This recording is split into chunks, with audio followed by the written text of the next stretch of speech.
ભગવતે વાસુદેવાય.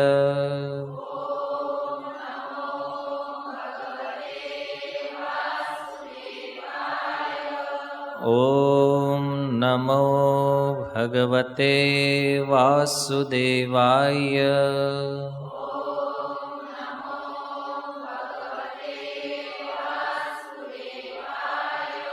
ઓમ નમો ભગવતે વાસુદેવાય.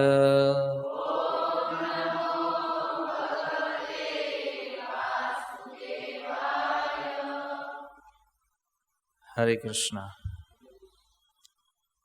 શ્રીમદ ભગવદ્ ગીતા અધ્યાય 2 શ્લોક ક્રમાંક 22. વાસાંસી જીર્ણાનિ યથા વિહાય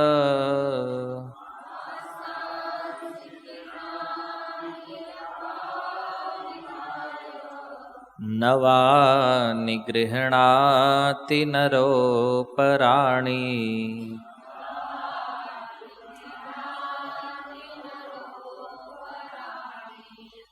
તથા શરીરાણિ વિહાય જીર્ણાન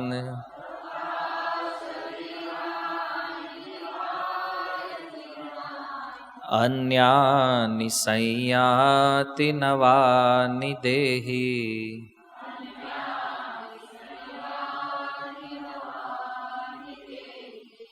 વાસાંસી જીર્ણાનિ યથા વિહાય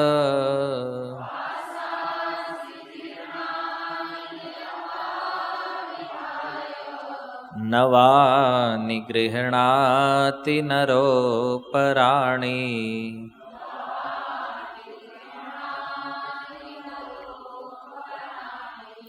તથા શરીરાણિ વિહાય જીર્ણાન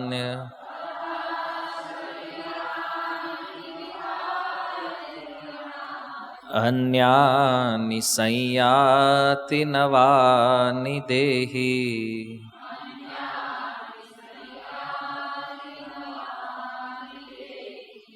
વાસાંસી જીર્ણાનિ યથા વિહાય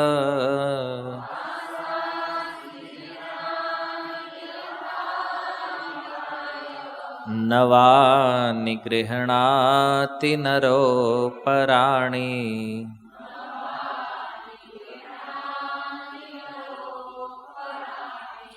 તથા શરીરાણિ વિહાય જીર્ણાન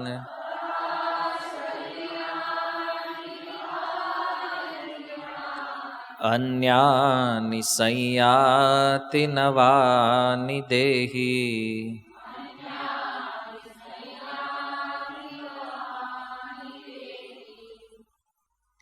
વાસાંસી વસ્ત્રો જીર્ણાની જૂના તથા ઘસાયેલા યથા જેવી રીતે વિહાય તજીને નવાની નવા વસ્ત્રો ગૃહણાતી ગ્રહણ કરે છે નરહ મનુષ્ય અપરાણી બીજા તથા તેવી રીતે શરીરાણી શરીરોને વિહાય ત્યજીને જીર્ણાની વૃદ્ધ તથા નકામા અન્યાની બીજા સંયાતિ સ્વીકારે છે નવાની નવા દેહી દેહધારી આત્મા. અનુવાદ: જેવી રીતે મનુષ્ય જૂના વસ્ત્રોને તજીને નવા વસ્ત્રો ધારણ કરે છે તેવી રીતે આત્મા વૃદ્ધ તથા નકામા શરીરો તજીને નવા ભૌતિક શરીર ધારણ કરે છે. શીલ પ્રભુપાદ કી સ્વાગતમ. ઉપસ્થિત સર્વ વૈષ્ણવજન શ્રોતાગણ મહાનુભાવો, ગત સત્રમાં શ્રીમદ ભગવદ્ ગીતાના અધ્યાય 2 પર આપણે ચર્ચા કરી રહ્યા છીએ. આજે 22 નંબર શ્લોક જે ભગવાન અહીંયા અર્જુનને સમજાવી રહ્યા છે, 21 નંબર શ્લોક સુધી તાત્વિક રીતે ભગવાને આત્માના લક્ષણોનું વર્ણન કર્યું છે. શરીરની સ્થિતિ શું છે, આત્માના લક્ષણો શું છે, બંનેનું તાત્વિક નિરૂપણ કરતા કરતા અંતમાં ભગવાને અર્જુનને 4 પ્રશ્ન પૂછ્યા છે. 4 પ્રશ્ન પૂછી ભગવાન અર્જુનને પ્રોત્સાહિત કરે છે જ્ઞાન માટે, કે અર્જુન અજ્ઞાનીઓ જે છે એની વાત ભગવાને 20 નંબર શ્લોકમાં બતાવી દીધી, કે અજ્ઞાનમાં જે છે એને ખબર જ નથી કે આત્મા અને શરીર આ બંનેના લક્ષણ શું છે. પણ જે જ્ઞાની વ્યક્તિ છે એ સારી રીતે જાણે છે કે આત્મા શું છે અને શરીર શું છે, અને એટલા માટે એ શોક નથી કરતો. તો એ 4 પ્રશ્ન કયા છે યાદ છે તમને લોકોને? પહેલો પ્રશ્ન શું છે? ટાઈમ વધારે વયો ગયો, ભૂલી ગયા. હા, કોણ કોની હત્યા કરાવે છે? દ્વિતીય પ્રશ્ન, કોની હત્યા કરાવે છે? ત્રીજો, કોણ કોની હત્યા કરે છે અને કોની હત્યા કરે છે? તો આ 4 પ્રશ્ન ભગવાને અર્જુન સામે મૂક્યા. ભગવાન અહીંયા એક બહુ સરસ વાત રજૂ કરી રહ્યા છે. ભગવાન સમજાવે છે કે વક્તાએ શ્રોતાઓના વિષયમાં વિચારતા રહેવું જોઈએ. એને નકરી તાત્વિક વાતો, ફિલોસોફિકલ વાત, એટલું બધું ઊંડાણથી તત્વજ્ઞાન આપણને આદત નથી ને આની. હમણાં કઈક વાર્તા હોય તો આપણને જલ્દી મગજ પકડે, પણ તત્વની આદત નથી ને. એટલે ભગવાને જો આ ખતરનાક 4 પ્રશ્ન, પ્રશ્ન સાંભળીને શું છે આમાં બધું એક હરખું જ લાગે છે, એવું લાગે છે ને. પણ જો ભગવાન સમજાવે છે અર્જુનને કે અર્જુન, તારો એક પણ પ્રશ્ન હું ભૂલ્યો નથી, બધા પ્રશ્ન મને યાદ છે, અને વક્તાનો આ પણ એક ગુણ છે, એના પ્રશ્નને યાદ રાખવા. શ્રોતાને તમે જો પહેલા અધ્યાયથી લઈ અને બીજા અધ્યાયના 10 નંબર શ્લોક સુધી અર્જુને લગાતાર ભગવાનને પ્રશ્ન ઉપર પ્રશ્ન, પ્રશ્ન ઉપર પ્રશ્ન, અને 2.11 થી ભગવાન એનો ઉત્તર આપે છે. પણ ઉત્તર તમે જોશો તો એક પણ પ્રશ્ન ભગવાને છટકવા નથી દીધો અર્જુન. બધા પ્રશ્નોને એકદમ લાઈન ટુ લાઈન ભગવાન ઉત્તર આપી રહ્યા છે. અને આ શ્લોકની અંદર ભગવાને એક ઉદાહરણ પ્રસ્તુત કર્યું કે અર્જુન, મેં જે સિદ્ધાંત બતાવ્યો છે એક સિમ્પલ એક્ઝામ્પલ દ્વારા એ તને જલ્દી સમજમાં આવી જશે. તો પાછળના શ્લોકના જે પ્રશ્નો છે એ જ્ઞાની લોકો માટે છે. જ્ઞાની એટલે જેને શરીર અને આત્મા વચ્ચેનું અંતર ખબર પડી ગઈ છે, અથવા જેણે શરીરના લક્ષણોને સમજી લીધા છે, આત્માના લક્ષણોને જેણે સમજી લીધા છે, એવા જ્ઞાની પુરુષો માટે ભગવાને આ 4 પ્રશ્ન મૂક્યા છે. હવે આ શ્લોકમાં એક વ્યવહારિક ઉદાહરણ દ્વારા ભગવાન સમજાવી રહ્યા છે.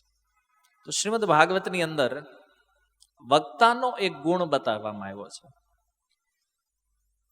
સારો વક્તા એ છે જે કઠિનથી કઠિન વસ્તુઓને પણ સરળથી સરળ બનાવીને પ્રેઝન્ટ કરીએ. એકદમ સિમ્પલ. શું કામ? કારણ કે વક્તા જે બોલે છે એ શ્રોતાને સમજમાં આવવું જોઈએ ને. માની લ્યો મને એમ વિચાર આવે કે હું અહીંયા સંસ્કૃતમાં પ્રવચન શરૂ કરું, પણ હવે પ્રશ્ન એ છે કે શ્રોતાઓને સંસ્કૃત સમજાવવું જોઈએ ને. હે, એટલે વાત એ છે કે આપણે કેટલું જાણીએ છીએ એ વધારે મહત્વપૂર્ણ નથી, પણ આપણે જે બોલીએ છીએ એ શ્રોતાઓને કેટલું સમજાય છે એ વધારે મહત્વનું છે. એટલે વાત એવી કરવી જોઈએ જેમાં કંઈક સમજ પડે. અહીંયા ગમે એટલું બોલ્યા કરીએ અને સમજમાં કઈ આવે જ નહીં તો પ્રવચનનો કોઈ અર્થ નથી. એટલા માટે દ્રષ્ટાંત કુશલો ધીર, ભાગવત કહે છે જે સિદ્ધાંતને સમજાવવા માટે દ્રષ્ટાંત આપવામાં કુશળ હોય, સિદ્ધાંતને અનુરૂપ એ દ્રષ્ટાંત આપો ને એટલે એ સિદ્ધાંત સમજમાં આવી જાય કે આ વસ્તુ આ રીતે છે. આ શ્રેષ્ઠ વક્તા છે. વ્યવહારિક ઉદાહરણ અહીંયા ભગવાન આપે છે, કારણ વ્યવહારિક ઉદાહરણ જે છે ને આપણને સમજમાં જલ્દી આવે. વ્યવહારિક એટલે વ્યવહારમાં જેનો આપણે પ્રયોગ કરતા હોઈએ. તો પ્રભુપાદજીના ગ્રંથોમાં પણ તમે જોશો તો પ્રભુપાદજીએ મોટા ભાગે વ્યવહારિક ઉદાહરણોની ચર્ચા કરી છે, જેનો પ્રેક્ટિકલ લાઈફમાં આપણે એક્સપિરિયન્સ કરી શકતા હોય આવા એક્ઝામ્પલોની ચર્ચા કરી છે. અને ઉદાહરણ કોણ આપી રહ્યું છે? સ્વયં ભગવાન. તો ભગવાને જોયું કે આવું કયું એક્ઝામ્પલ હું આપું જેના કારણે આ હું જે બોલ્યો એ બધું આ લોકોને સરળતાથી સમજાઈ જાય. તો ભગવાને વસ્ત્રનું ઉદાહરણ લીધું. કપડા એક તો આપણે સૌથી નજીક જેને કહી શકાય એ કપડા છે, હે ને? મનુષ્યથી સૌથી વધારે નજીક કોણ છે? કપડા. તો ભગવાને જોયું કે આ વસ્ત્ર તો ડેઈલી ઉપયોગ કરે, તો ભાઈ એક્ઝામ્પલ એનું જ લેવા દે. અને કળિયુગમાં તો ખાસ વસ્ત્ર, કારણ કે આપણો શોખ જ આમાં છે, હે ને? વસ્ત્ર સાથે એટેચમેન્ટ વધારે હોય છે આપણને. કપડા કેવા પહેરવા, કલર કેવો, સાઈઝ, આ તે પસંદગી બધી આપણે કરતા હોઈએ છીએ. અને એટલા માટે જો આપણી વેરાયટી અહીં દેખાય ને, તમે બેઠા છો બધા અલગ અલગ પહેરીને આવ્યા, કોઈના સેમ છે નથી. એનો મતલબ કે આપણી પસંદગી છે આમાં. આપણું મન હંમેશા વિચારે છે કપડાને. હવે તમને ખબર જ છે કે તમારા કબાટમાં તમે જે ખરીદી કરી હોય એ જ કપડાં છે, તોય કબાટ ખોલીને ઉભા રહે, કયા પહેરવું થાય છે કે નહીં? એને તોય ચોઈસ એમાં આવે છે, કારણ કે આપણા મનનો સંબંધ એમાં જોડાયેલો છે. આટલા બધા છે ભાઈ, પહેરી લે, ગમે આપણને ગમતા તો એટલે જ લીધા છે ને, એને તોય પહેરવાનું ત્યારે ચોઈસ થાય, પછી કયા પહેરવા. કેટલું પ્રેક્ટિકલ એક્ઝામ્પલ છે. એટલા માટે જો ભગવાન કહે છે કે એક શરીર છે અને એની ઉપર વસ્ત્ર પહેરાવવામાં આવે છે. વાસાંસી વસ્ત્ર જે છે તો એ શરીર ઉપર આપણે પહેરીએ છીએ વસ્ત્રને, હે ને? તો કોઈ વ્યક્તિ જ્યારે એ વસ્ત્ર પહેરે છે ત્યારે સિમ્પલ સમજ એ છે કે એ વ્યક્તિ જે છે એ વસ્ત્ર ક્યારેય બનતો નથી. વસ્ત્ર અલગ છે, વ્યક્તિ અલગ છે. એમ ભગવાન સમજાવવાનો અહીંયા પ્રયાસ કરી રહ્યા છે કે અર્જુન, શરીર જે છે એ અલગ છે અને આત્મા અલગ છે. કેવી રીતે? જેવી રીતે વસ્ત્ર અને વ્યક્તિ છે. તો વસ્ત્ર છે એ શરીર છે અને વ્યક્તિ છે એ આત્મા છે. જેમ કે વ્યક્તિ વસ્ત્રને ધારણ કરે એમ આત્મા શરીરોને ધારણ કરે છે. તો માની લો કોઈ વ્યક્તિએ સૂટ પહેર્યો હોય, સૂટ પહેરે તો સૂટ જે છે ને એ શરીર છે, પંચભૂત. શર્ટ, સૂટની અંદર પાછો શર્ટ હોય, કોટ બ્લેઝર જે પહેરીએ એમાં આપણે શર્ટ પહેરીએ છીએ, એ છે સૂક્ષ્મ શરીર.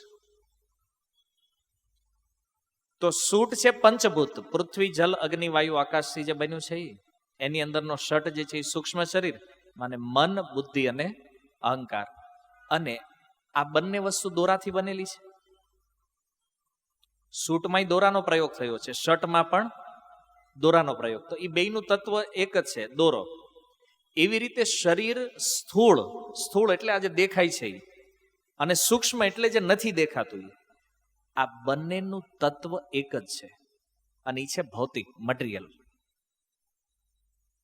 બંને વસ્તુ, મન, બુદ્ધિ, અહંકાર પણ ભૌતિક છે અને પંચમહાભૂત જે છે એ પણ ભૌતિક તત્વ છે. આ 8 ભૌતિક તત્વની અંદર આત્મા છે, વ્યક્તિ. તો મહત્તા કોની હોય છે? વસ્ત્રની છે કે વ્યક્તિની છે?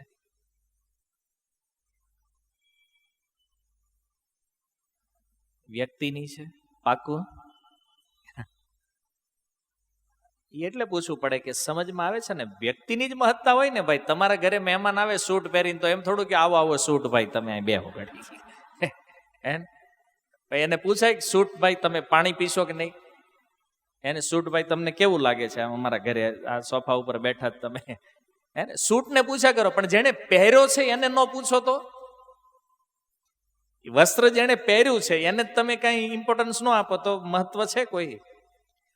વ્યક્તિ મહત્વપૂર્ણ છે, વસ્ત્રની મહત્તા નથી.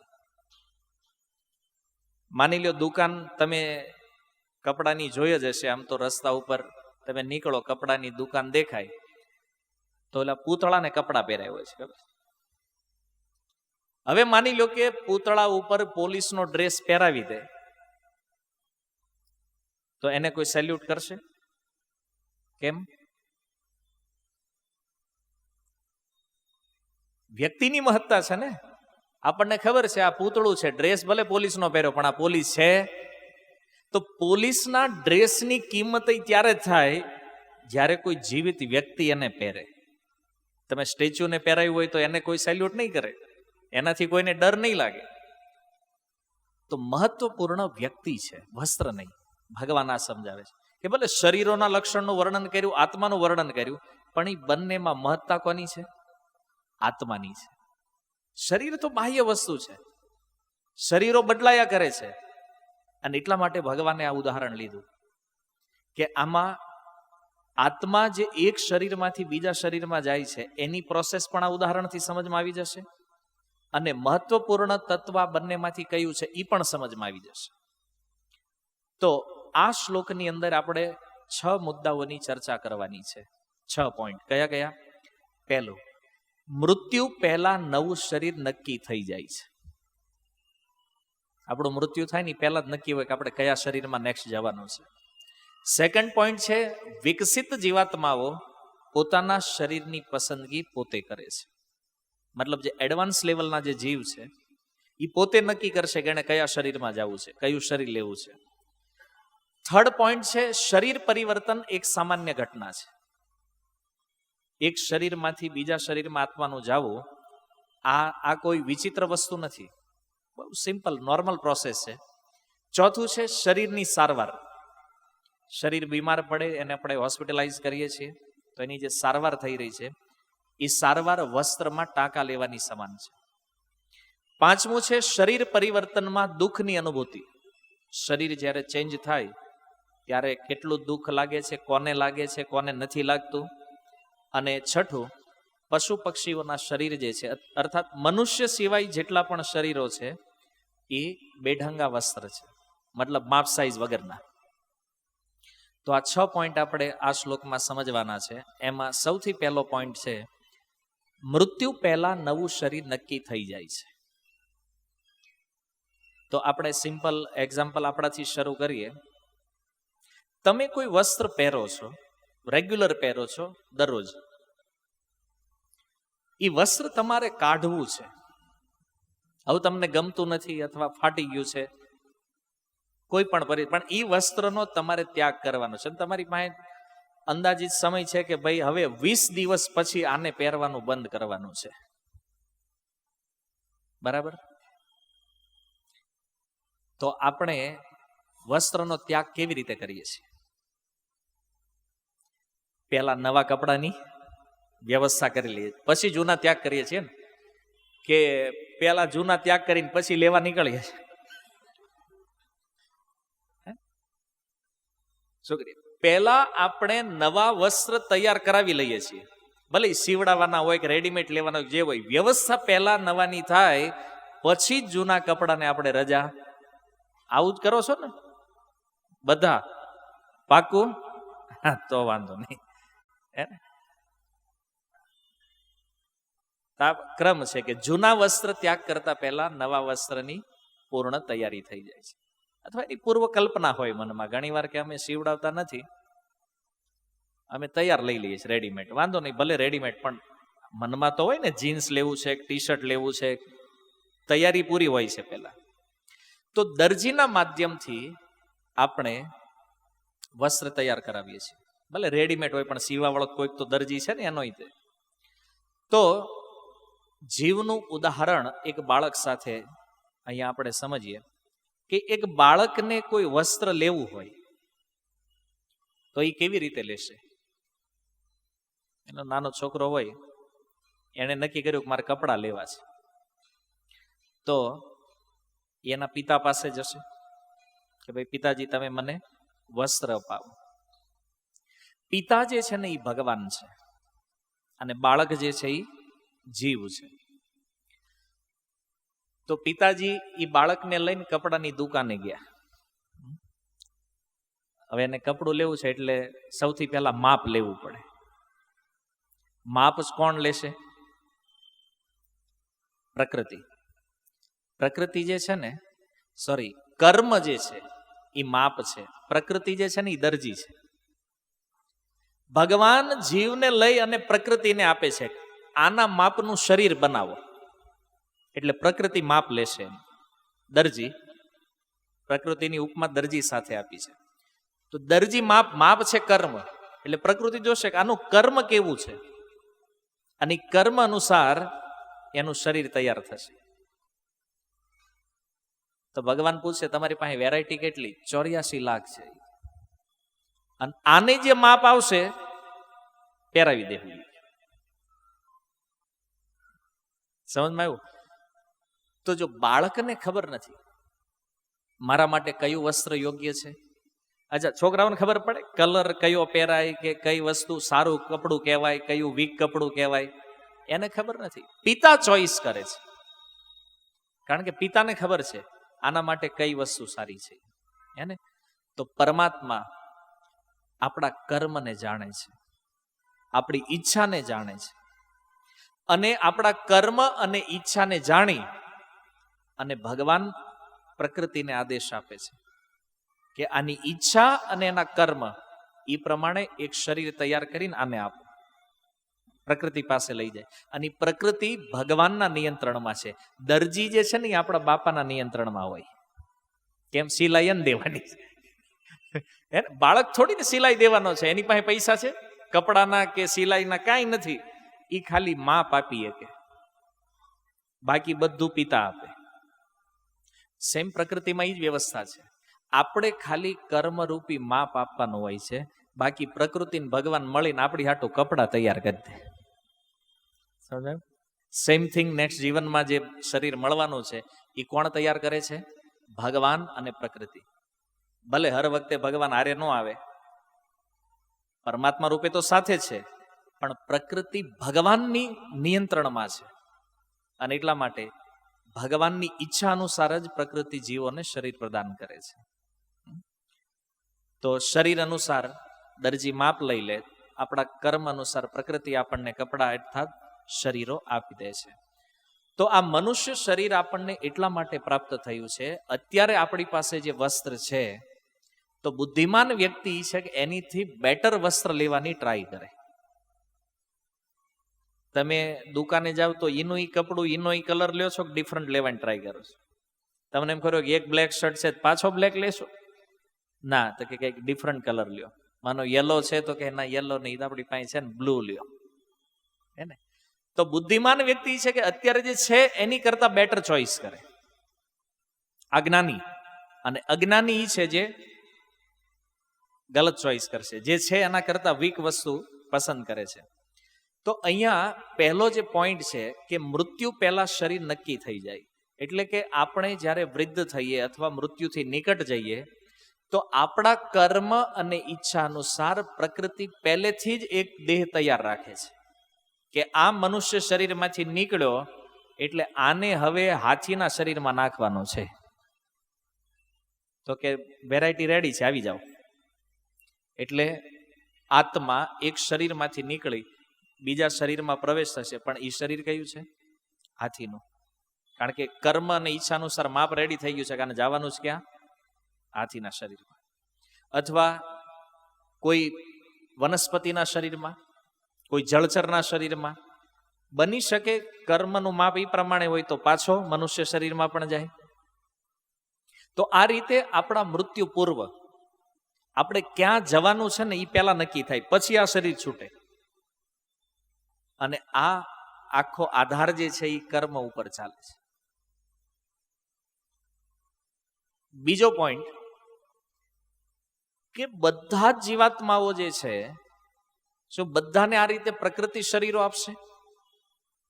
તો એ વાત તો નક્કી છે કે ભાઈ વસ્ત્ર તો દરજી જ સીવવાના છે, તો દરજી જ આપવાનો છે કપડાં તો. પણ બાળક, એનામાં જ્ઞાન નથી, કપડાનું જ્ઞાન નથી, સીવવાવાળા પ્રત્યેનું કોઈ જ્ઞાન નથી, માપનું કોઈ જ્ઞાન નથી. એટલા માટે દરજી જે વસ્ત્ર સીવીને આપે પિતાની ઈચ્છા અનુસાર, એ જ એને સ્વીકાર કરવું પડે. ઓકે, હવે એનો ઈ બાળક છે, હવે એને આપણે મોટો કરીએ થોડો. 5 વર્ષનો હતો, પિતાજી હારે લઈને જતા હતા, કપડાં સીવડાવી દેતા હતા. એ જ બાળક 25 વર્ષનો થઈ ગયો, તો એ શું કરશે? હાથે કપડાં લેવા, હે ને? હાથે લે ને, પછી નક્કી કરે મારું માપ મને ખબર છે ક્યાં દેવાનું, ક્યાં ફિટ થાય, ક્યાં ઢીલું રાખવાનું, આપણને ખ્યાલ છે. પછી એને પપ્પા એમ કે હું હારે આવું તોય ના પાડે, તમે રહેવા દો, હું કરી લઈએ કે વાંધો નહીં. કેમ? કારણ કે હવે જ્ઞાન છે એને, કયું કપડું લેવાય, કયો કલર લેવાય, કયું માપ લેવાય, એનું જ્ઞાન થયું છે. અને એટલા માટે એ પોતે ચોઈસ કરશે. એવી રીતે જે વિકસિત જીવાત્માઓ છે, yani કે જે લોકો અધ્યાત્મની અંદર આગળ વધેલા છે, આવા જીવ પોતે નવા શરીરોની પસંદગી કરે છે. એની પાસે ચોઈસ છે. આપણી પાસે ચોઈસ નહોતી. કયા ઘરમાં જન્મ લેવો, કોને માતા પિતા બનાવવા, ચોઈસ હતી? આપણે તો મોટા થયા ને ત્યારે ખબર પડી, આ સરનેમ છે, આપણું ઘર છે, આ છે, તે છે, એ પછી જાણ્યું બધું. અને જે મળ્યું એ સ્વીકારી લેવું પડ્યું. આપણી ચોઈસ હોત તો આપણે કમસે કમ વરાછામાં તો ન જ આવે. કેમ લાગે છે? હે ને? અને આપણને બધાને ખબર છે કે માતા પિતા ચોઈસ કરવાની પણ આપણી પાસે પસંદગી નહોતી. આપણું શરીર પસંદ કરવાની પણ આપણી પાસે ચોઈસ નથી. નહીતર કલર કોઈ માગે આવો, વિચાર કરો લ્યો. કાળું થવું કોને ગમે? બધાને રૂપાળા દેખાવું. માગ્યું તો આપણે બાય ચોઈસ આવી ગયા છે ને એમના. મતલબ જે મળ્યું ઈશ્વર, આમાં આપણી કોઈ ચોઈસ છે જ નહીં ક્યાંય.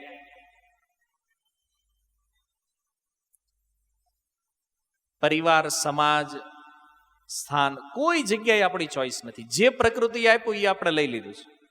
મતલબ આપણે પહેલી કેટેગરીમાં છીએ. આ સેકન્ડ કેટેગરી, અમુક જીવ એવા છે, એ પોતે નક્કી કરશે મારે ક્યાં પ્રગટ થવું છે, કોને ત્યાં જન્મ લેવો છે, કયું શરીર લેવું છે, એની ઈચ્છા અનુસાર. તો અધ્યાત્મ માર્ગની અંદર જે જીવ લાગેલા છે એ લોકો પોતે ચોઈસ કરશે. અને દિવ્ય જ્ઞાનથી એને ખબર પડી જાય છે કે આપણું આગળનું શરીર કેવું હશે, કારણ કે એની પાસે નોલેજ છે. જો ગીતાની અંદર ભગવાને આગળ કીધું છે, યાંતિ દેવવ્રતા દેવાન, જે લોકો દેવતાઓની ઉપાસના કરે છે એ દેવતાઓના લોકને પ્રાપ્ત કરશે. પિત્રન યાંતિ પિતૃવ્રતા, જે પિતૃઓની ઉપાસના કરે છે એ પિતૃલોકને પ્રાપ્ત થશે.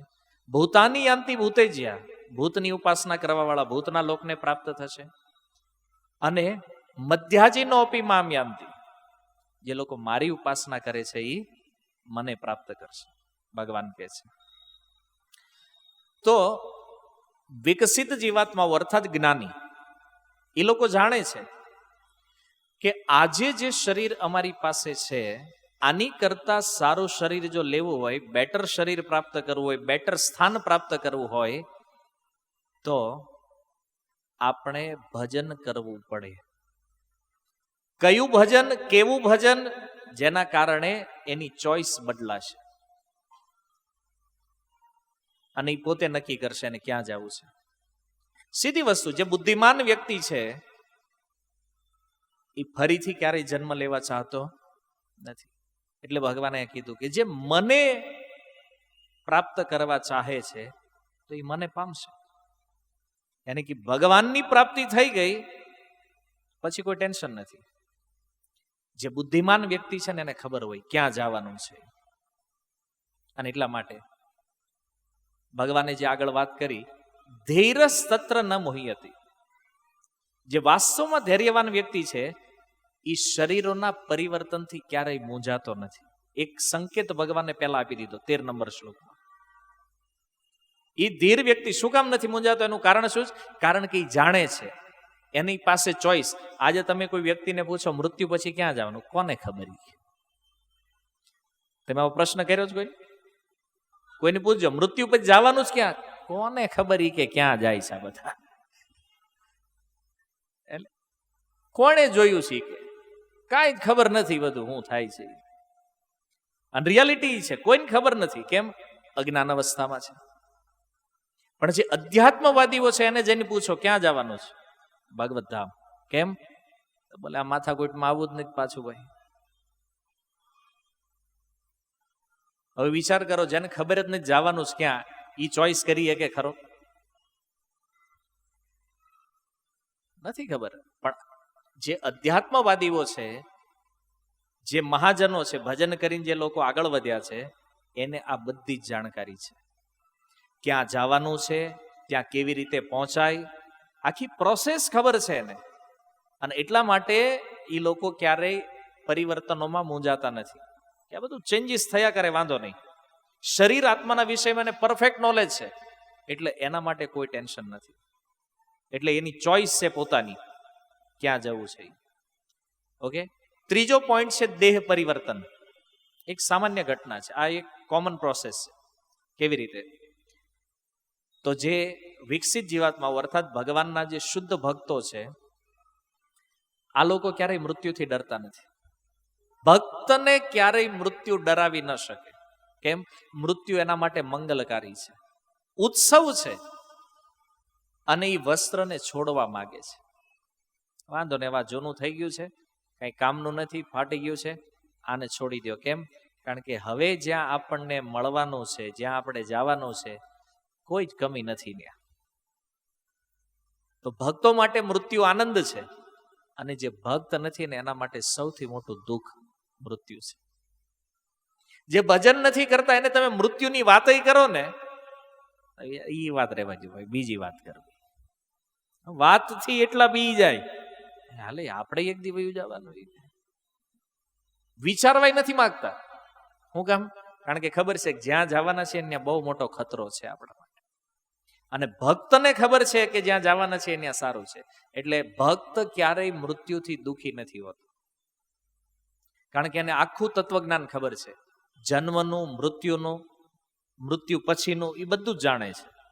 એટલે એને ટેન્શન નથી. તમે જો એક સિમ્પલ એક્ઝામ્પલથી સમજીએ આપણે એને. લગ્ન બે પ્રકારના હોય. એક હોય લવ મેરેજ, એક હોય એરેન્જ મેરેજ. બરાબર? હવે બેયમાં કન્યા વિદાય તો થાય? ન થાય? થાય. કારણ કે લવ મેરેજ વાળાને સમાધાન કરીને વિદાય તો થાય જ.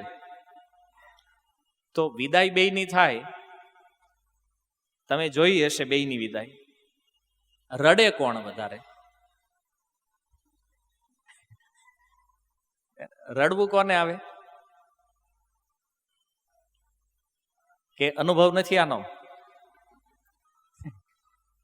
અનુભવ એટલે કોકના લગ્નમાં આપણે ગયા હોય તો આમ જોઈને ન ખબર પડે.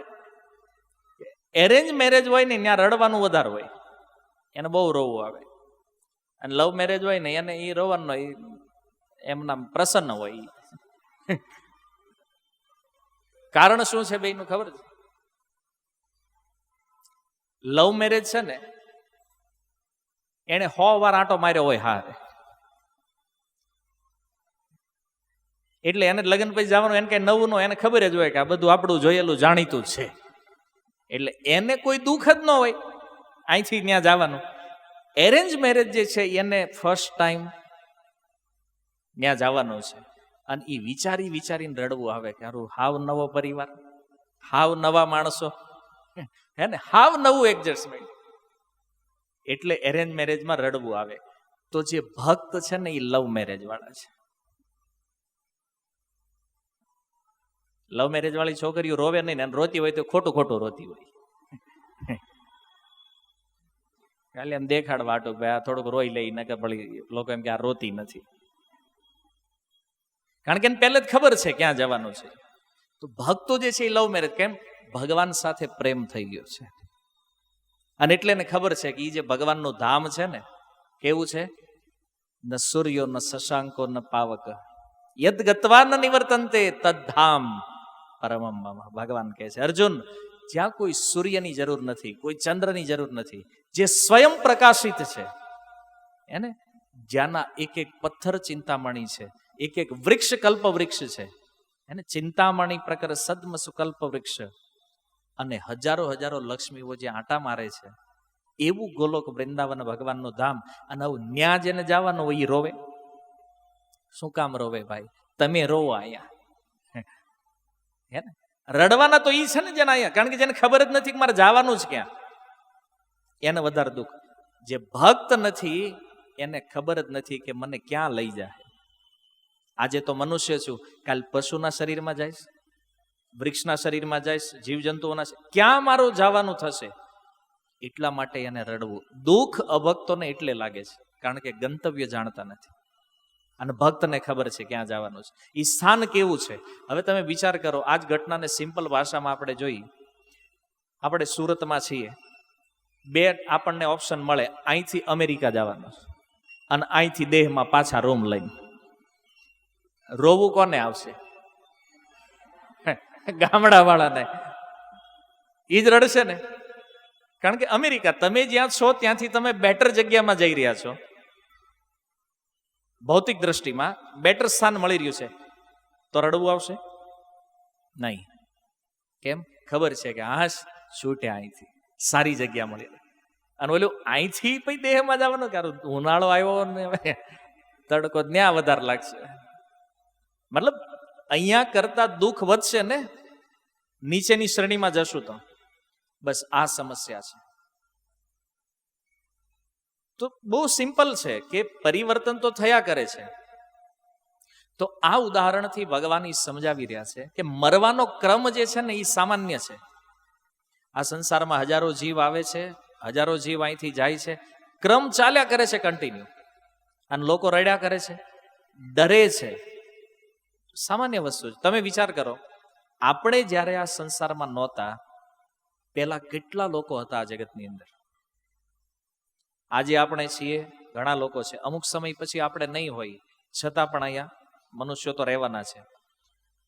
જ્યારથી આ જગત પ્રારંભ થયું છે ત્યારથી આ જન્મ અને મૃત્યુનો ક્રમ ચાલે છે. જન્મ થાય છે, વળી શરીર મરે છે, પાછું જન્મે છે, પુનઃ મૃત્યુ, પુનઃ જન્મ, પુનઃ મૃત્યુ. આ કમ્પલસરી છે. જેટલા પણ જીવ છે બધા આ ક્રમમાં છે. આપણે બધા, સિવાય કે જેને આ ખબર નથી, બધા આ ક્રમની અંદર. સામાન્ય ઘટના છે. પણ ડર શેનો છે? ડર એ છે કે જવાનું ક્યાં છે એ ખબર, એટલે મૃત્યુથી ડર લાગે છે, મરવાથી બીક એટલે લાગે છે. અને હમણાં આપણે નક્કી હોય, એટલું ભજન કર્યું, કથા સાંભળી, સંસારની તમામ આસક્તિઓ છોડી દીધી છે, અને આસક્તિ કેવલ ભગવાનમાં જોડાણી છે. આ વ્યક્તિને દુઃખ શેનું હોય ભાઈ? જેવો ધ્રુવ મહારાજ, ભાગવતના ચતુર્થ સ્કંદમાં કથા છે. મૃત્યુ ધ્રુવ મહારાજની સામે ઉપસ્થિત થયું. ધ્રુવ મહારાજને કીધું કે તમારું આ શરીર જે છે ને એ મારો ખોરાક છે, અને મારે આને ગ્રહણ કરવું જ પડશે. એની પહેલા તમે નહીં જઈએ કો અહીંથી. ધ્રુવ મહારાજ કે આ શરીરમાં ભગવત પ્રાપ્તિ થઈ છે, એટલે આને છોડવું નથી, બહુ પ્રિય છે મને. તો બોલે પણ મારો તો ધર્મ છે ને, તમે મને જ્યાં સુધી, મારો અધિકાર છે આ શરીર ઉપર. ધ્રુવ મહારાજ કે કઈ ઉપાય કરી, બાકી છોડવાનું થતું નથી. સાક્ષાત મૃત્યુને કે નથી છોડવું શરીર. આ ભક્તિનો પ્રભાવ છે. કોઈ કહીએ કે મરવાની વાત સાંભળીને તે હાંધા ઢીલા થઈ જતા હોય, મૃત્યુ હારે વાત કરીએ કે ધ્રુવ મહારાજે કીધું નહીં આપું આ શરીર. મૃત્યુ કે ખાલી અડવા દો, અડી લઉં તોય મારો ધર્મ રહી જાય. ધ્રુવ મહારાજે કીધું એક કામ કરે, પ્રણામ કર. મૃત્યુએ પ્રણામ કર્યા ને, એના મસ્તક ઉપર ચરણ મૂકી અને ધ્રુવ મહારાજ વિમાનમાં બેસી ગયા વૈકુંઠ જવા માટે. શ્રીમદ ભાગવતમ. ભક્તિ એટલે મૃત્યુ ઉપર વિજય. મૃત્યુ તે આપણે કેવી એમ કરે, આ ભક્તિનો પ્રભાવ છે. હવે વિચાર કરો, આને બીક હોય મરવાની? અને કન્ફર્મ હતું ધ્રુવ મહારાજને. પહેલા ભગવાને વરદાન આપી દીધું કે ધ્રુવ 36,000 વર્ષ અહીંયા રાજ્ય કર અને પછી અવિચળ ધ્રુવ લોક વૈકુંઠની અંદર રેડી છે તારા માટે. સ્પેશિયલ રિઝર્વ રાજ્ય. એકવાર રાજા બનીશ ને કોઈ સિંહાસનથી ઉતારવા વાળું ક્યારેય નહીં આવે. ધ્રુવ લોક દેખાય છે ને અહીંથી, હકીકતમાં એ વૈકુંઠમાં છે.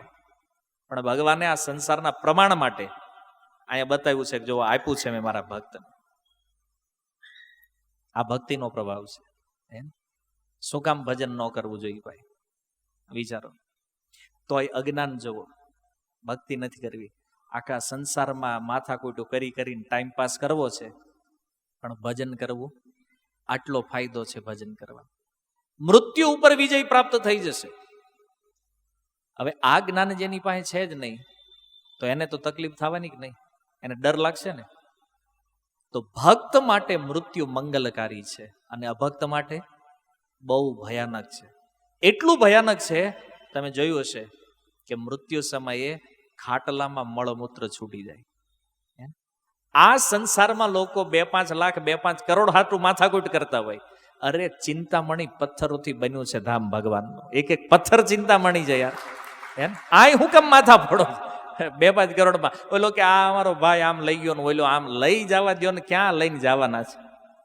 સ્મશાનથી આગળ તો કોઈની ગાડી જઈ શકતી નથી. છેલ્લું સ્ટેશન કયું? સ્મશાન. ત્યાંથી આગળ કોઈ ન જાય. પણ ટ્રાય તો અહીંયા કરે. એ બધી માથાકૂટ મૂકી દો. જેને જેટલું લૂંટવો એટલું લૂંટવા દો, જેને જેટલું હેરાન થવો એટલું થવા દો. આપણે ભજન કરીને મોજ કરો. કેમ? કારણ કે મૃત્યુ સમયે આપણે મજા કરતા છું ને એ રોતા હશે. અત્યારે શું લાગે છે કે ભગત રોવે, એને એવું લાગે છે કે આપણે રોઈએ છીએ ને એ સુખી છે. બધા ક્યાંય સુખ નથી ભાઈ. આ બધો વેમ, બધું દેખાવ છે ખાલી. બાકી બધાની સ્થિતિ શું છે બધા જાણો છો. આ બધા જ ગૃહસ્થ છે, બધાને ખબર છે. ઓફિસોમાં શું દશા છે અને ઘરે શું દશા છે. સુખ અહીંયા છે. સત્સંગ જ્યારે મળે છે, હરિકથા, હરિકીર્તન, આનાથી શ્રેષ્ઠ આનંદ જગતમાં બીજે ક્યાંય નથી. પણ તો હારેલું મન એવું છે ને, વયું જાય ને. કોઈ કિંમત નથી આ ધનની, ઐશ્વર્યોની જે સંસારમાં છે ને, એ કેવલ ભ્રમિત કરવા માટે છે. કારણ કે કાળનો પ્રભાવ બધા જીવ ઉપર એક સમાન રહેવાનો છે. તમે જુઓ, બિલાડી જોઈ છે ને, બિલાડી ઉંદરને મુખમાં પકડે અને એના બચ્ચા નહીં તે મુખમાં પકડે. પણ બે માંથી ભય કોને હોય? ઉંદરને. યાદ તો ગયો હે ને. એના દાંત વચ્ચે એ બિલાડીનું બચ્ચું, એને કોઈ ભય છે? નથી. એમ જે ભગવાનનું ભજન કરે એને મૃત્યુ સમયે ભગવાન અમૃત સમાન દેખાય, આનંદ દેવા વાળા. અને જે લોકો ભજન નથી કરતા એને ઉંદરની જેમ કાળ રૂપમાં ભગવાન દેખાય છે. ઘણા લોકો કહેતા હોય ને અમે માનતા નથી ભગવાનને. કાંઈ વાંધો નહીં, ભગવાનના રૂપમાં સ્વીકાર નથી કરતા, કાળના રૂપમાં માનવો તો પડશે. મૃત્યુથી બચીને ક્યાં જવાના? બધી હવા ભગવાન કે નીકળી જાય. અને નીકળે હું? અંદર ગયેલો શ્વાસ બારે ન નીકળી. બધું અભિમાન શૂન્ય થઈ જાય. આ દશા છે. ભક્ત અને અભક્તની વચ્ચે અંતર છે. એટલે ભક્ત આને બહુ સિમ્પલ લે છે મૃત્યુને, સામાન્ય ઘટનાક્રમ. કેમ? આ જીવનમાં માની લો આ શરીર છૂટી ગયું તો કોઈ ટેન્શન નથી. આવતા જન્મે પાછું કરવાનું હરે કૃષ્ણ જ છે, એને કોઈ ટેન્શન જ નથી. ભક્ત ભગવાનને શું કહે છે? તમે ચાહે બ્રહ્માંડના કોઈ પણ ખૂણામાં રાખો, અમારે કોઈ ઓબ્જેક્શન નથી. તમારું નામ હારે રહેવું જોઈએ, બાકી કાંઈ ન હોય બધું હાલ છે. એમ કીધું ને. નહીતર મહેતા નરસિંહ શું કામ કહે? વૈષ્ણવ જન તો મુક્તિ ન માંગે. આપણે અહીંથી મુક્ત થવાની ટ્રાય કરીએ, મહેતા નરસિંહ ના પાડે, કાંઈ વાંધો નહીં, જેટલા જન્મ આપો એટલા આપો, ખાલી તમારું ભજન રહેવું જોઈએ બસ, બીજા કોઈની જરૂર નથી. આ ભગવાનનું નામ હોય ને તો ભક્તો નરકમાંય રહેવા તૈયાર છે. કારણ કે જેની હારે ભગવાનનું નામ છે ને, આને આ જગતમાં કોઈ દુખી કરી જ ન હોય. અને માની લો ભગત હોય ને પાછો દુખી થતો હોય, સમજી લેવાનો કે આ ખોટો છે, આ ભગત છે જ નહીં. ભક્તિ કરે અને પછી દુઃખ આવે, આવો તો ઇતિહાસ નથી ક્યાંય ભાઈ. તો ભજન કરીને આવ્યું કેમ ભાઈ પાછું? કંઈક ગડબડ કરો છો તમે ભજન, તો જ આ થાય. એટલે ભક્તિ કરે દુઃખ શા માટે? ભગવાન અમૃત સ્વરૂપ છે, તો એ ભગવાનની શરણાગતિ જેણે લીધી છે એ ભક્ત દુઃખી હોય જ નહીં. આ સંભવ નથી. એટલા માટે ભગવાન કહે છે, અર્જુન, કાળના રૂપમાં સ્વીકાર તો કરવો પડશે. જે લોકો કહેતા હોય અમે નાસ્તિક છીએ, ભગવાનને નથી માનતા, કાંઈ વાંધો નહીં, મૃત્યુથી ક્યાં જવાનું હતું ભાઈ? હે ને, છેલ્લે દર્શન તો થાય. અને કોરોનામાં ઘણા થઈ ગયું. જે કહેતા હતા ને ભગવાન નથી, અમે જ ભગવાન છવીને, બધાને સામે દેખાઈ ગયું. બહાર ન નીકળાયો નકર ઉપડી જાય કે લ્યો, બધો જ અહંકાર, બધું જ અભિમાન, બધી જ ટેકનોલોજી, બધું સાઈડ થઈ ગયું કે નહીં? એને અને બીકના માર્યા એવી જગ્યાએ વયા ગયા. હવે તો ગોત્યા હાથ નહોતા આવતા. પછી કેવું પડે ભાઈ લોકડાઉન ખુલી ગયું છે હવે. ના ઈ કે હમણાં રહેવા દો, ઈ કે ખોટું ક્યાંક અડી જાય તો વળી લોચો થાય. ભયાનક ડર. એ ડર શેનો છે? અજ્ઞાન. કોઈ તત્વ નથી, શરીરના વિષયમાં ખબર નથી, આત્માના વિષયમાં ખબર નથી, આ ભૌતિક પ્રકૃતિના વિષયમાં ખબર. આવા અજ્ઞાનીઓ ડરતા ડરતા મૃત્યુને પ્રાપ્ત થાય છે. તો ભગવાન કહે છે, અર્જુન, વસ્ત્ર બદલાય તો કોઈ માણસને દુઃખ થાય? માની લો તમે અહીંયા બેઠા, હમણાં અહીંથી પ્રોગ્રામ પૂરો થાય ને ઘરે જાઓ, આ કપડાં પહેર્યા છે બદલી નાખશો, નાઇટ ડ્રેસ ધારણ કરશો, આમાં કોઈ દુઃખ થાય? નહીં થાય. માની લો તમે સત્સંગથી ઘરે ગયા, રૂમમાં ગયા, અત્યારે જે કપડાં પહેર્યા છે એ કાઢ્યા, નાઇટ ડ્રેસ પહેર્યો અને બહાર આવ્યા ને આખું ઘર રોવા માંડે તો? આખું ઘર રોવાનું ચાલુ કરે, ભાઈ બદલાઈ ગયો. હે ને? શું કેવું પડે પછી ઘરવાળાને? હું ઈનો ઈ છું ભાઈ, કપડા બદલ્યા જ ખાલી મેં. પેલા પેન્ટ શર્ટ પહેર્યા હતા, અત્યારે નાઇટ ડ્રેસ પહેર્યો, બસ. હું નથી બદલાણો, ખાલી વસ્ત્ર બદલાણા જ. પણ ઘરવાળા કહે ના ના, તમે બદલાઈ ગયા છે. તો આને મૂર્ખતા કહેવાય કે નહીં? સેમ આ સ્થિતિ છે. એક શરીરમાંથી બીજા શરીરમાં જીવાત્મા જ્યારે જાય, આ ઉપરનો જે રૂપ રંગ છે પંચમહાભૂત, એ ચેન્જ થાય, બાકી બધું એમનામ જ રહે. સૂક્ષ્મ શરીર તો બદલાતું નથી, મન બુદ્ધિ અહંકાર એનું રહે. મતલબ જેવા લખણ અહીં છે ને એવા જ બીજા જન્મમાં આવશે પાછા. ઘણા એમ કે ને આ નાનેથી જ આવો છે, કેમ? એ પહેલા જ એવો હતો. એમાં બદલાવ ન થાય, કારણ કે મન બુદ્ધિ અહંકાર એનું રહે. તમારું વિચારવાનું, ડિસિઝન લેવાનો જે પાવર છે ને, કારણ કે એ તો ચેન્જ નથી થયો ને. ખાલી આ સ્થૂળ શરીર બદલાય પંચભૂત, કારણ કે આ ગઢું થઈ જાય, નકામું થઈ જાય, શક્તિ રહે નહીં, તો પ્રકૃતિ કે બદલી નાખો, એટલે એ ચેન્જ કરી નાખે અને નવા શરીરમાં વયા જાય. પણ ઓલું અંદરનું મટીરિયલ તો એનું છે. અને જુઓ, જન્મે ત્યારે બધા હારા જ હોય, થોડાક મોટા થાય ને પછી ખબર પડે આ કેવો છે. અને આપણને વિચાર આવો કેમ થયો હશે? એ પહેલા જ આવો હતો, અને આ પહેલાનો નહીં, અનેક જન્મોથી સ્વભાવ ડેવલપ કરતો આવ્યો છે, એટલે આવો છે અત્યારે. એ કે આટલું સારું આખું પરિવાર છે ને, એક જ આવો છે. આ બહુ સમજવા જેવું. સૂક્ષ્મ શરીર નહીં બદલાય, કેવલ સ્થૂળ શરીર બદલાય છે. તો કપડાં બદલવા એ સામાન્ય ઘટના છે. આપણે રોજ કપડાં બદલીએ છીએ. કોઈ દી રોવા માંડ્યા, દુઃખી થયા, તો શરીર બદલાય ત્યારે શા માટે દુઃખી થવું જોઈએ? બદલાયા કરશે. સેમ વસ્ત્રની સમાન છે. તો ભગવાને પૂછ્યું, અર્જુન, તું કપડાં બદલે ત્યારે દુઃખી થાજ? અર્જુન કે ના, નથી દુઃખી થતો ને? કે ના. પણ નવા પહેર ત્યારે? કે બહુ મજા આવે તે. માની લો તમે નવા કપડાં પહેરો ત્યારે ખુશ થાવ છો ને. જૂના કપડાં આપણે કાઢીએ ત્યારે દુઃખી થતા, પણ નવા કપડાં પહેરવાથી તો ખુશી થાય, આપણે સુખી થાય. તો શરીરોનું પણ આવું છે. માની લો 70 વર્ષ થઈ ગયા હોય, ડાયાબિટીસ હોય 400, બ્લડ પ્રેશર હોય, એને લીવર ખરાબ થઈ ગયું હોય, કિડની એક જ કામ કરતી હોય, 4-5 નળી બ્લોક હોય, અને પછી ડોક્ટર પાસે એને લઈ જાઓ કે સાહેબ આને રિપેર કરો, આ હવે રિપેર ન થાય. તો માની લો એ શરીર વૃદ્ધ થઈ ગયું હોય ને, ઘણી વાર આપણે આપણા ગड्ढा હોય 90 વર્ષ થઈ ગયા હોય ને આમ ખાટલામાં ઊભા ન થઈ શકતા હોય, તો આપણે ભગવાનને પ્રાર્થના કરી કે હવે આને ઉપાડી લે, ધારું બિચારા દુઃખમાંથી છૂટી જાય. એમ શું કામ કે એ શરીર જે શક્તિહીન થઈ ગયું છે એના કારણે એને જે તકલીફ થાય છે, તો આપણી પણ ઈચ્છા છે કે આ શરીર છોડી દે. હોય છે કે નહીં? તો એ 90 વર્ષનું શરીર છૂટે એટલે તરત જ પ્રકૃતિ એને બીજા કપડા આપશે, મતલબ કોઈ પણ શરીર ફરીથી નાનું થઈને આવશે. તો વિચાર કરો કે જ્યારે નાનું શરીર થઈને આવે, એ 90 વર્ષનો વ્યક્તિ હવે થઈ ગયો 1 દિવસનો, આખું બધું ચેન્જ થઈ ગયું, ડાયાબિટીસ, બ્લડ પ્રેશર બધું એ શરીર આરે ખતમ.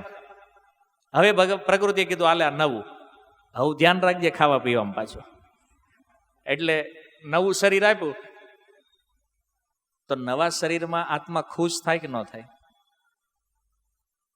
કેમ? ઓલું રોગ વાળું નાતે હતું એ બધું ગયું, જૂનું શરીર હતું એ કપડાં ફાટી જાય એટલે નાખવા પડે ને, એમ એ શરીર નાખી દીધું અને નવું શરીર લઈ લીધું. નવામાં સુખ મળશે કે નહીં? અચ્છા, જૂનું વસ્ત્ર ત્યાગ કરી નવું ધારણ કરવામાં ખુશી થવી જોઈએ, તો દુઃખ ક્યાં છે પછી એમાં? ભાઈ સમજમાં આવે છે? દુઃખ એમાં લાગવું જોઈએ તોય લાગે છે, અજ્ઞાન.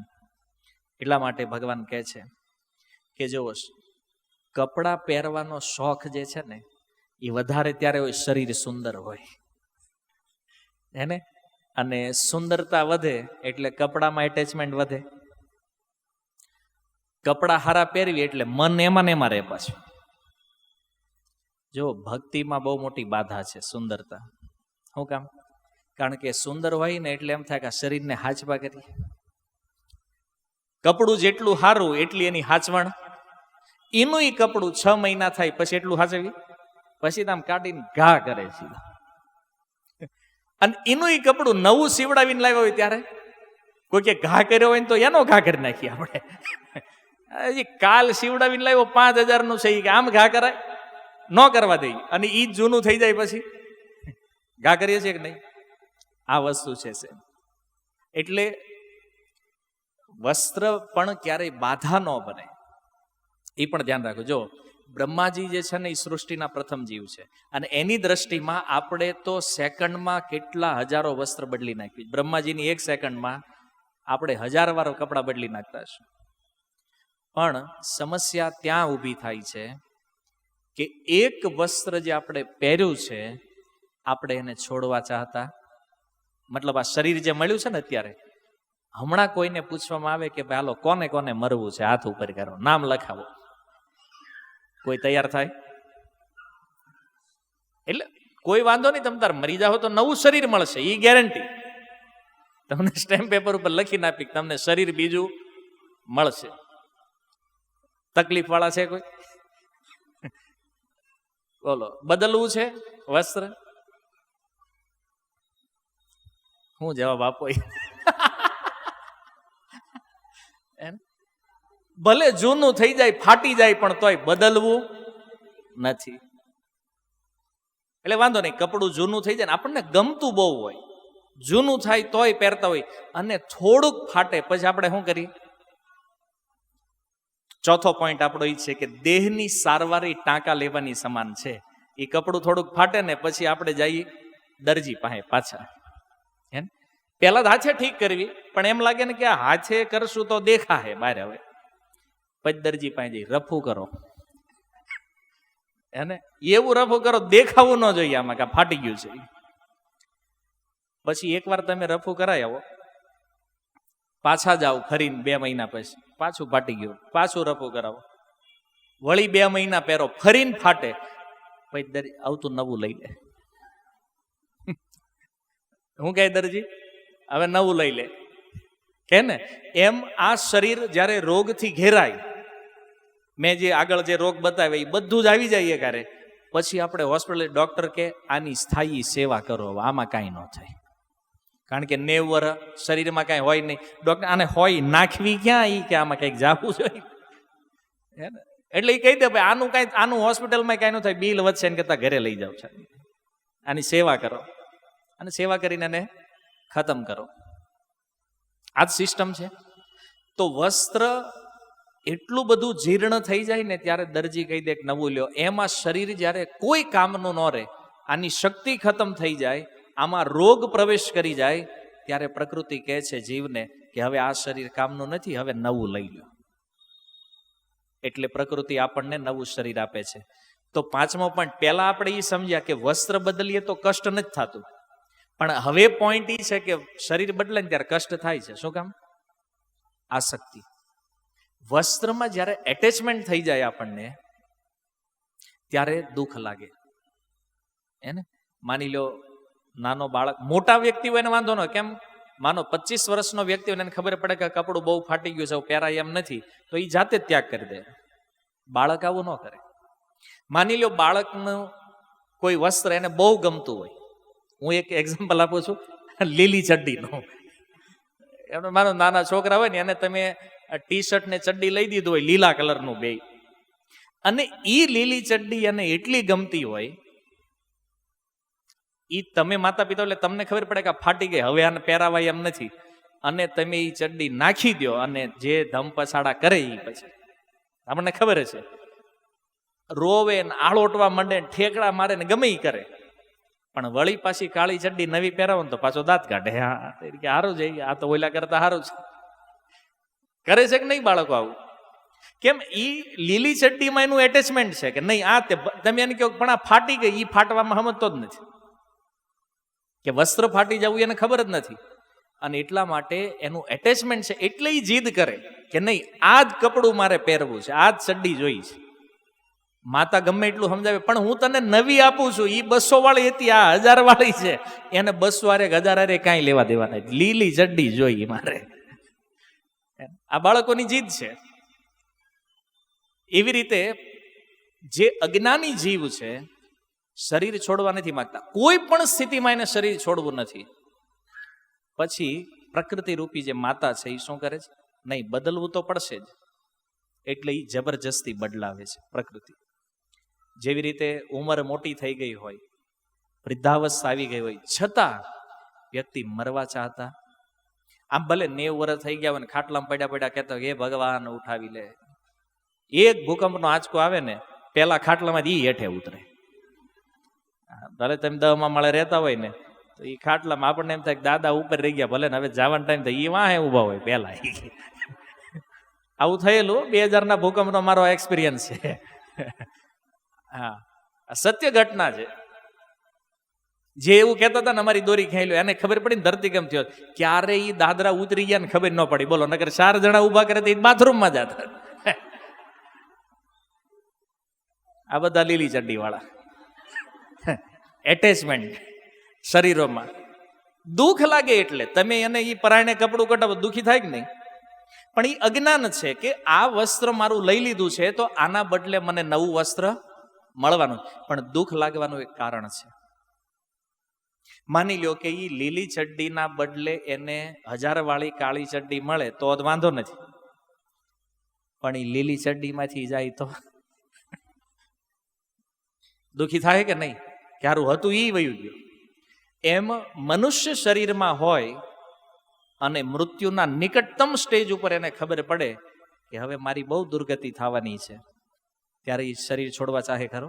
એકદમ પ્રેક્ટિકલ રૂપે વિચાર કરવાનો કે 90-92 વર્ષની ઉંમર હોય, મૃત્યુ બિલકુલ નજીક છે, અને એ આભાસ એને થઈ ગયો છે કે હું આજે જે સ્થિતિમાં છું અહીંથી મારે નીચેની સ્થિતિમાં પશુ પક્ષીનું શરીર મને મળવાનું છે. અહીંયા તો વસ્ત્ર મળ્યું, ત્યાં તો વસ્ત્ર જ નથી મળવાનું.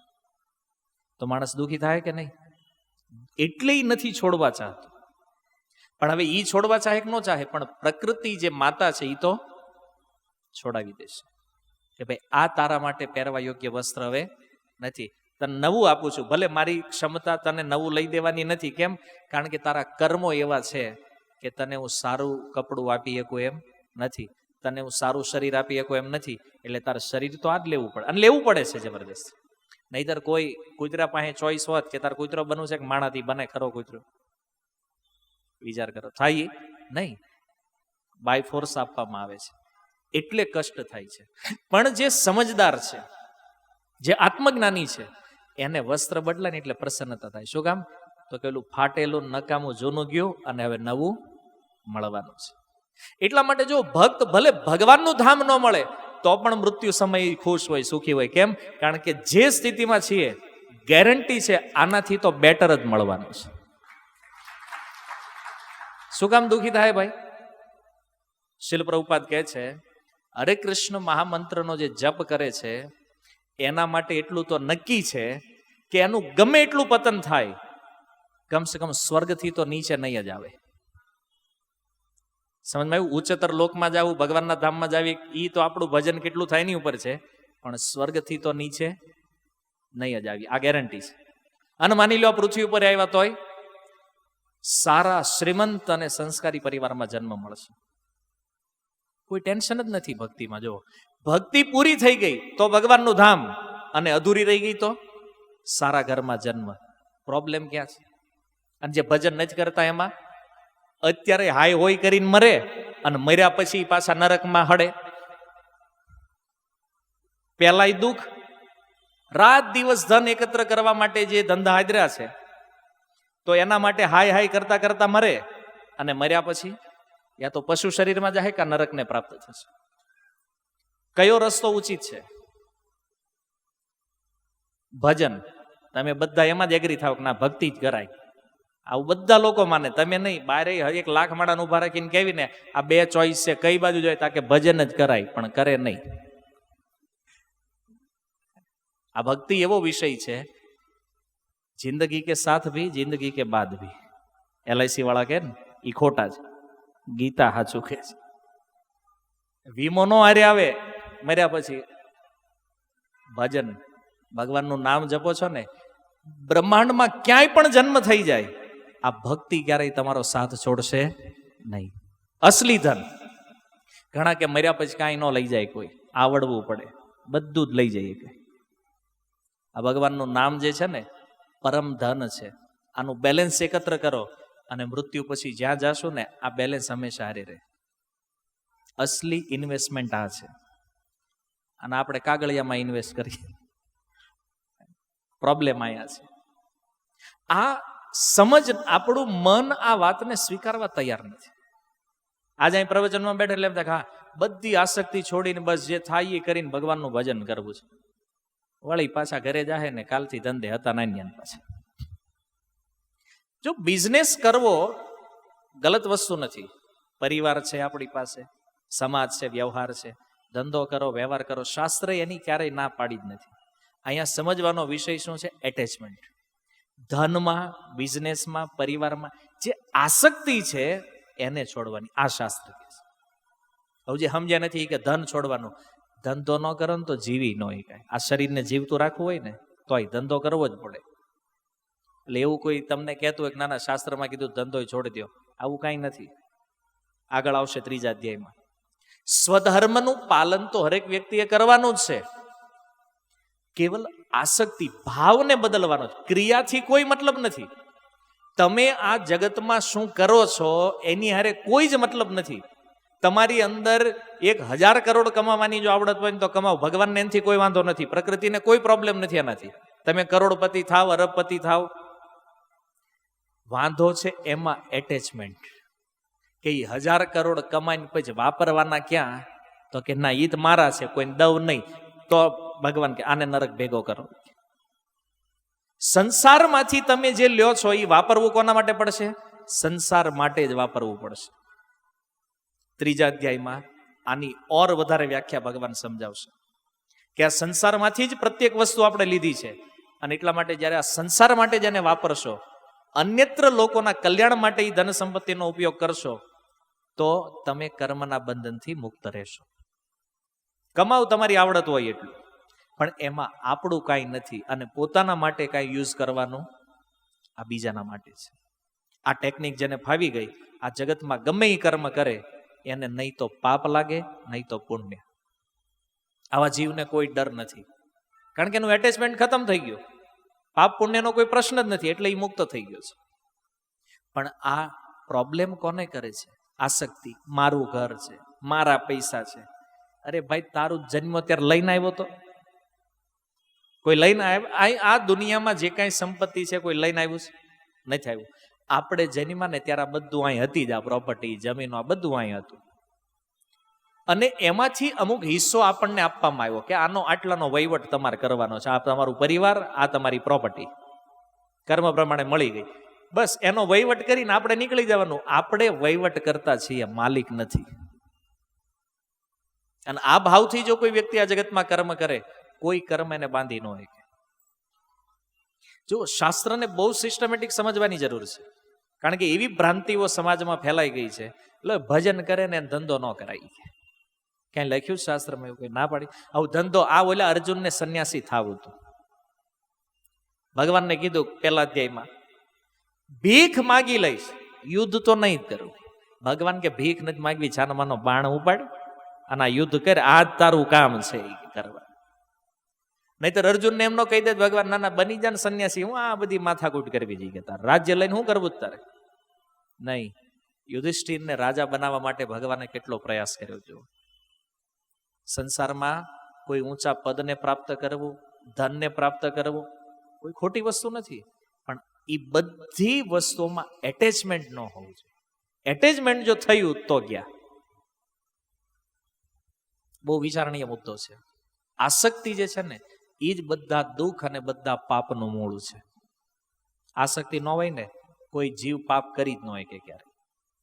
કારણ કે પાપનો વિચાર જ ત્યારે આવે જ્યારે આસક્તિ આવે. અને આસક્તિના કારણે આ શરીરો વૃદ્ધ થાય, નકામા થાય, તોય આપણે આને છોડવા માંગતા નથી. આ સમસ્યા છે. અને અજ્ઞાનીઓને ખબર છે કે જે વસ્ત્ર અત્યારે છે, આગળનું તો આનથી ભયાનક આવવાનું છે, હે ને?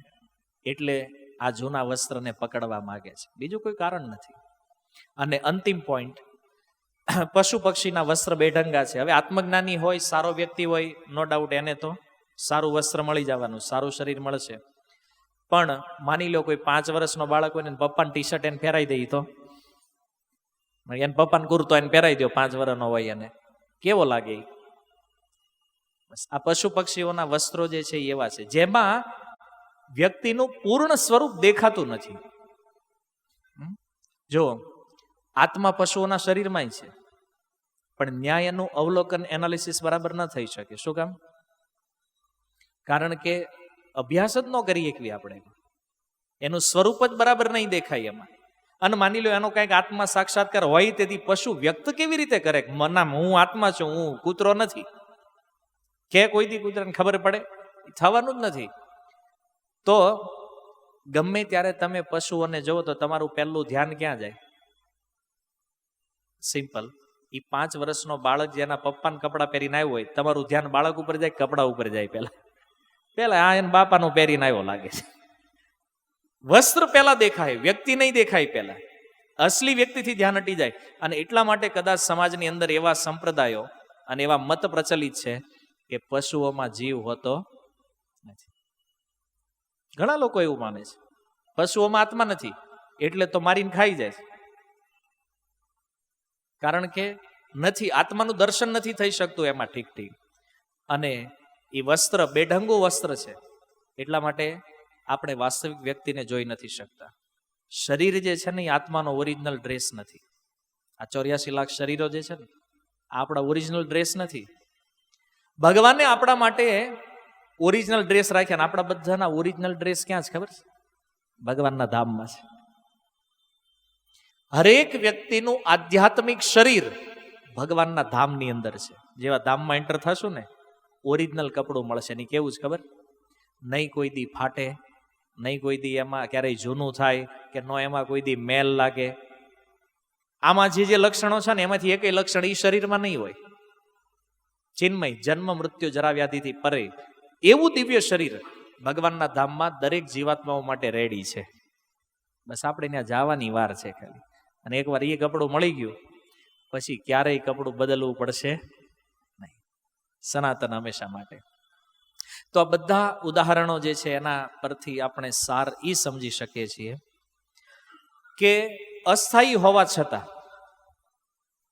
વ્યવહારિક છે આ વસ્ત્ર. ભલે ટકતું નથી, રહેતું નથી, પણ આની જરૂર તો છે. શું કામ? કારણ કે જ્યાં સુધી આ જગતમાં છીએ ત્યાં સુધી આ કપડાં વગેરે હાલે.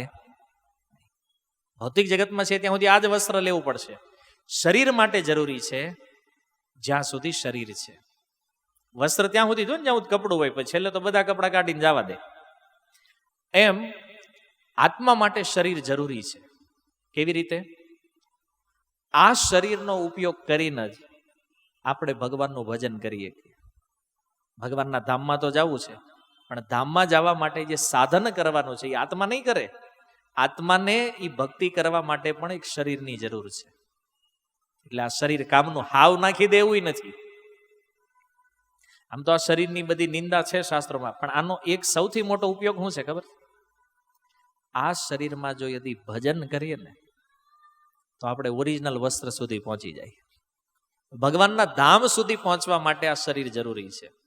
અને એટલા માટે ભગવાન અહીંયા શરીરને ખરાબ નથી કહેતા, શરીરની મહત્તા બતાવે છે. કેટલી?